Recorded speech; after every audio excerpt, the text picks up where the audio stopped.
Chapter 16, What I've Got. I like Mr. Daniels, but he's got a thing for reading. Always talking about books and how great they are. Personally, I'd rather have the flu. The last thing Mr. Daniels said yesterday was that we were going to write stories today, and that it would be our chance to show him what we've got. The only thing I've got is a plan. With a big piece of cloth and a safety pin, my writing arm hangs in a sling. How can he ask me to write like this? I'm feeling pretty proud, I must admit. All I have to do is remember not to move it. I wish it really did hurt. It would be easier. He sees me when I walk in, and it isn't long before he comes over to me and asks me what has happened. I have practiced the story all the way to school, about how I tripped over my cat on the stairs and fell. You have a cat? He asks. Yeah. He nods. Then he glances down at my sling. Is it a new cat? No, we've had that cat forever. A regular member of the family, I say, feeling like I'm starring in a commercial for something that I'd never eat in a million years. He has a weird look on his face when he asks, "What's its name?" Whose name? Your cat. I panic. Pork Chop? Pops out of my mouth. He laughs. Pork Chop the cat, huh? I bet the dogs in the neighborhood like that. I'm nervous and embarrassed, wondering why I have to be so weird, wondering why I now have to watch the mind movie in my head of a furry, meowing pork chop with a tail. But when the rest of the class sits down to do their writing assignment, he says I can read a book. I stare at the letters and watch them dance and move on the bright white page. My eyes ache and my head hurts.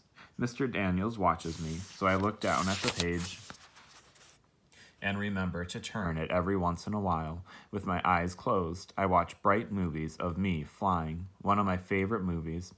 In this one, I'm flying just above the water, my stomach almost touching it, racing toward a castle filled with blue light. I open my eyes a bit to watch the others write. I look at the page again. I even try to read some. I really do, but I can't help wondering why Mr. Daniels keeps looking over at me. Chapter 17, Misfit Lunch. I watch Albert sit at his desk and stare at the pages of a book. I know he's not reading. His eyes don't move at all. I see he has a new bruise on his jaw and decide I'll go over and talk to him. Hey, I say. He looks up. Then something comes out of my mouth that I don't expect. Do you want to sit with Keisha and me at lunch? Why? Well, you sit alone and we sit alone, but together too, so I thought we could all sit alone together.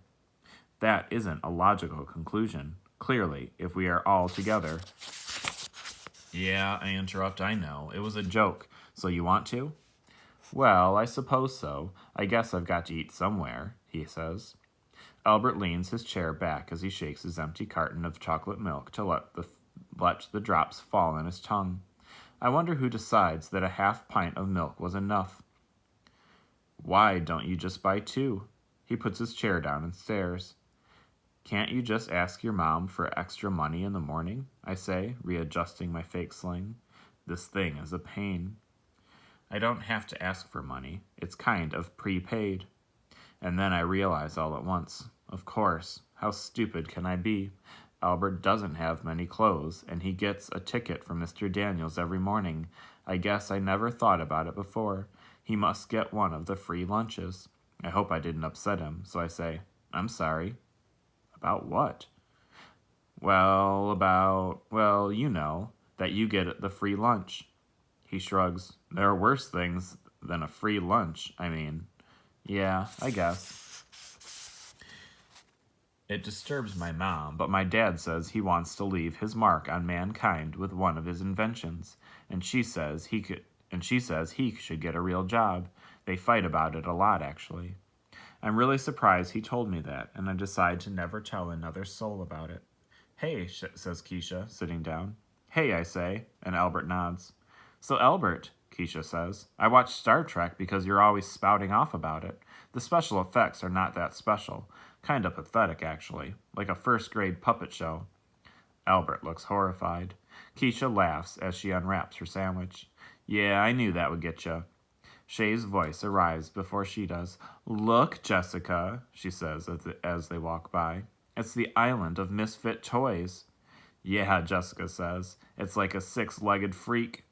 Shay laughs, and Jessica looks proud of herself. Those girls are like walking pricker bushes, Keisha says, taking a bite of her sandwich. Don't let them bother you. They don't bother me, Albert says. It doesn't bother you at all that she called us misfit toys, I ask. It doesn't bother me, Keisha says. That girl can flap her gums at me until the sun rises and sets again. I really don't care. I wish I didn't care, and I wish I wasn't jealous of Shay and all that she has. Albert is wide-eyed.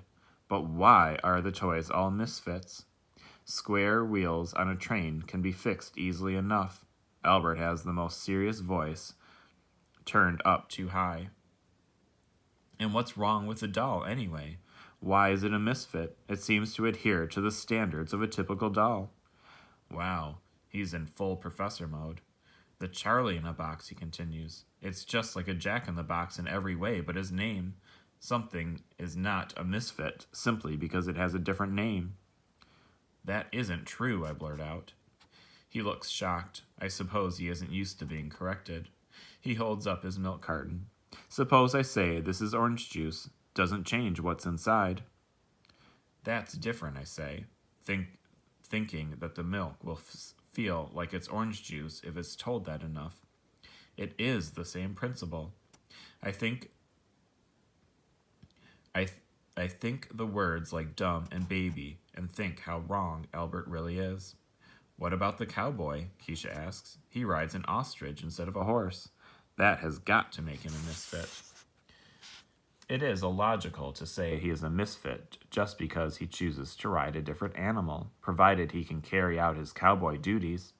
Albert, Keisha says, how can you possibly say cowboy duties with a straight face? I don't understand, he says. Keisha's forehead touches the table and he continues, especially when you consider that ostriches run faster than horses, require less water to drink, and can use their legs and feet as weapons. They are fierce kickers with sharp claws. I, for one, would trade a horse for that. That's just logical. And then I think that if someone hung a sign on me that said anything, having that sign there would make it so. But people have been calling me slow forever, right in front of me, as if I'm too dumb to know what they're talking about. People act like words, slow reader, tell them everything that's inside. Like I'm a can of soup, and they can just read a list of ingredients and know everything about me.